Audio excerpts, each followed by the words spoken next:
Hello, I'm Lisa Kinney, Director of Communications for the Virginia Department of Corrections.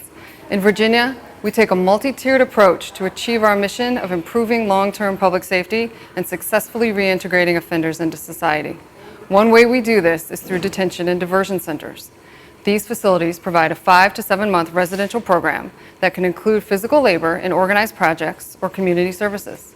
There are times, as you're about to see, when the offender's community service directly impacts the future of local communities and changes lives, which is what happened when the Southampton Detention and Diversion Center joined forces with a nonprofit to tackle hunger.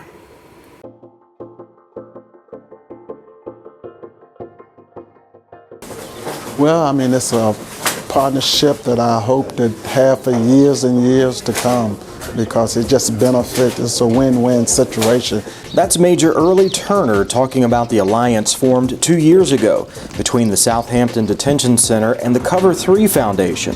4, sometimes 5 days a week, carefully screened certified workers from the detention center make their way to Cover 3's headquarters, situated in the small town of Franklin, Virginia. Here, the detainees work as a team to prepare and package thousands of meals each week. We enjoy doing it, and it's for the kids in the community and the guys that come here, it really make them feel that they are part of helping someone. Really appreciate you guys, man. The Cover 3 Foundation is the brainchild of Greg Scott, a former NFL player. He grew up in Southampton County and attended Hampton University on a football scholarship. In 2002, Scott was drafted by the Washington Redskins in the 7th round. After playing 2 years in Washington and 3 in Cincinnati, Greg Scott returned to Virginia with a dream to coach football. Instead, he was given a calling. Because he was doing football camp, and the kids didn't have anything to eat while they were at the football camp. So he saw a need, and I actually sat on the sidelines working for other people and watched it grow. And now I come in, and we know that we are touching anywhere from 800, and in the summertime up to 1,500 kids per day. Feeding, making sure that these kids have some type of substance just to fill that gap until they're able to get that next meal. And I had no idea that kids were going home hungry, kids in after school programs weren't getting anything to eat, kids, because sometimes, that could be their last nutritious meal at school, which is eating around 12:30, maybe at the latest. Some of them eat before then.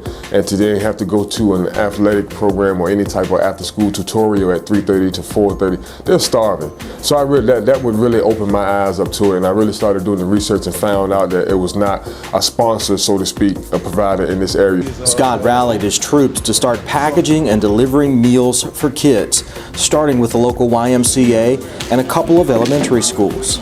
A lot of them initially didn't believe it could happen because, of course, our program is free, and before long, schools were calling us, to get with the program. So it spread it rapidly. Cover 3 went from feeding kids at 3 locations in 2011 to more than 55 locations today, and that's when Scott realized he needed help. Nelson, A1. Yes, ma'am. Smith, B2. Yes, ma'am. Bell, B1.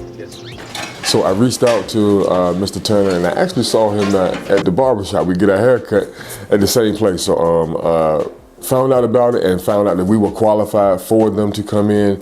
And they told us they would do all the necessary stuff, help screen them, get them food certified so they can come out and help us. And it's been one of the better partnerships I've made since I've been in business these 7 years. This is one of the programs that we are committed to, because if we don't come, then they don't have anyone to prepare these meals. So regardless of what we have going on, we try and make sure that we send someone here. Okay, so this is the menu for today. We have 1,004 tuna salad cups that we have to make, 1,004 pickle spears for the trays, and then this is all of the other stuff that would go in the trays, wheat crackers, and also a utensil pack. The guys come in and they do a great job.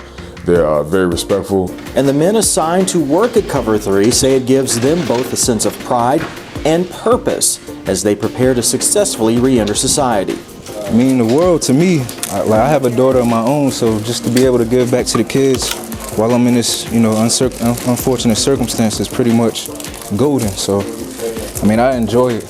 I feel fortunate to be a part of such a great establishment. I try to take at least 10, 15 minutes every day and go up there and just talk with the guys and let them know that this is not the end for you. Just because you've made 1 or 2 bad decisions doesn't mean that you can't turn it around. And just being around the influences that this place has in it, it's taught me a lot. So I just plan on using what I get from here and apply it in my life and my endeavors as I proceed in society. It's a win-win situation. Benefit Cover 3, it benefits the kids, and it'll benefit the offenders that's participating in it. So I'm pray that it's here for a while. And we can't thank the Department of Corrections enough for just helping us out every Monday through Friday these last 2 years. It's been a major blessing to Cover 3 Foundation.